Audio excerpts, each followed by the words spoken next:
Chain link phenomena, deadly cycle of evidence elimination. ఏంటి పదప్రయోగం అనుకుంటున్నారా? మీరు 2017లో రిలీజ్ అయిన విశాల్ డిటెక్టివ్ సినిమా చూసారా? ఆపోజిట్ గ్యాంగ్ చేసే హత్యలు, అందుకు ఫాలో అయ్యే ప్యాటర్న్ అంతా డిఫరెంట్. హత్య తర్వాత క్లూ దొరకకుండా వారు ఏం చేయాలో అది చేస్తారు, కానీ చివరకు దొరికిపోతారు. సేమ్ టు సేమ్ అలాంటి పద్ధతిని వైఎస్ వివేక హత్య తర్వాత అమలు చేశారా? ఇప్పుడు ఇదే క్వశ్చన్ రైజ్ చేస్తోంది టీడీపీ. మరి ఇప్పుడు ఈ సందేహాలు ఎందుకు వస్తున్నాయి? Deadly cycle of evidence elimination అంటే సాక్ష్యాల లింకులను తెంచేయడం. ఒక హత్య తర్వాత ఆ కేసును ఛేదించాలంటే సాక్షులు కీలకం. వారి స్టేట్మెంట్ ఆధారంగానే కేసు దర్యాప్తు ముందుకు సాగుతుంది. వివేక హత్య కేసును సిబిఐ దర్యాప్తు చేస్తోంది. హత్యలో పాల్గొన్న వారిని, సాక్షులను ఒక్కొక్కరిగా ఎలిమినేట్ చేస్తే కేసు ముందుకు కదలదు. ఇదే విషయాన్ని సూత్రధారులు పసిగట్టారు. చైన్లో ఉన్న లింకులను తెంచినట్టుగా సాక్షులను మాయం చేయడం వారి క్రిమినల్ విధానం అంటున్నారు టీడీపీ నేతలు. అప్పుడు పరిటాల రవి హత్య తర్వాత కూడా ఇదే ప్రొసీజర్ ఫాలో అయ్యారనే టాక్ ఉంది. ఎందుకంటే టీడీపీ నేతలకు ఈ డౌట్ ఎందుకు వచ్చింది? ఇప్పుడు దాని గురించి డిస్కస్ చేద్దాం. నాడు జగన్ మామ గంగిరెడ్డి, నేడు అభిషేక్ రెడ్డి అని టీడీపీ ట్వీట్ చేసింది. అభిషేక్ రెడ్డి అంటే జగన్ వాళ్ళ పెదనాన్న ప్రకాష్ రెడ్డి మనవడు. ఆయన ఇప్పుడు హైదరాబాద్లోని సిటీ న్యూరో హాస్పిటల్లో కోమాలో ఉన్నాడు. అభిషేక్ రెడ్డిని లింక్ చేస్తూ టీడీపీ చేసిన ట్వీట్ ఇప్పుడు వివాదంగా మారింది. గొడ్డలిపోటు రహస్యాలు తెలిసిన ఒక్కొక్కరి కథ విషాదాంతంగా ముగుస్తోందని టీడీపీ ఆరోపించింది. అంతే, అక్కడి నుంచి టీడీపీ వైసీపీ మధ్య వివాదం షురూ అయింది. టీడీపీ ఎమ్మెల్యే కొలికిపూడి శ్రీనివాసరావు కూడా కొత్తగా అనుమానాలు సృష్టించేలా మాట్లాడారు. ఇంతకీ ఆయన ఏం మాట్లాడారు ఇప్పుడు చూద్దాం. జగన్మోహన్ రెడ్డిని అడుగుతున్నాను, నీకు తమ్ముడు వరుసయ్యే, నీ కోసం పనిచేసిన, నువ్వు ఇబ్బందుల్లో ఉన్నప్పుడు నీ కోసం నిలబడ్డ డాక్టర్ వైఎస్ అభిషేక్ రెడ్డి చావు బతుకుల్లో హైదరాబాదులో సిటీ న్యూరో హాస్పిటల్లో 5 రోజుల నుంచి కోమాలో ఉన్న మాట నిజమా అబద్ధమా?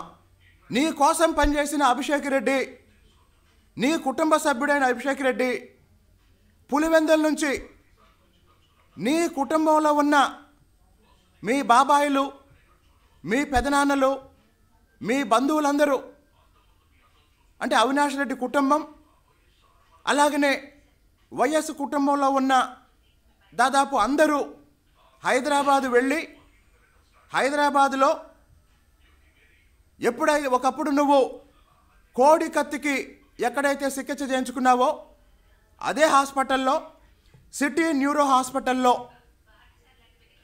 చావు బతుకుల్లో ఉంటే నువ్వు కానీ నీ భార్య కానీ వెళ్ళి పరామర్శించారా? విన్నారుగా కొలికిపూడి ఏమన్నారో.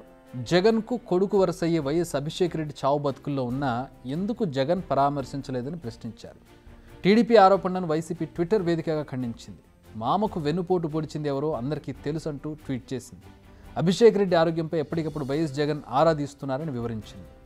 ఇక వైఎస్ వివేక హత్య కేసులో అనుమానితులుగా ఉన్నవారు ఒక్కొక్కరుగా చనిపోతున్నారు. అందులో ఒకరు కడప జిల్లా సింహాద్రిపురానికి చెందిన శ్రీనివాసులు రెడ్డి.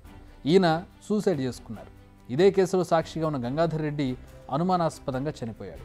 హత్య జరిగిన రోజు నలుగురిని చూసినట్లు సాక్ష్యం చెప్పిన వాచ్మెన్ రంగన్న ఆరోగ్య పరిస్థితి విషమం అంటూ ఆసుపత్రిలో చేరాడు. ఆ విషయం మీడియాలో వచ్చేసరికి అతి కష్టం మీద అతను కోలుకున్నాడు. వివేక హత్య రోజు జగన్ కారు నడిపి ఆ సమాచారం విన్న డ్రైవర్ నారాయణ మరణించాడు. ఈసీ గంగిరెడ్డి కూడా ఓ ప్రైవేట్ హాస్పిటల్లో మృతి చెందాడు.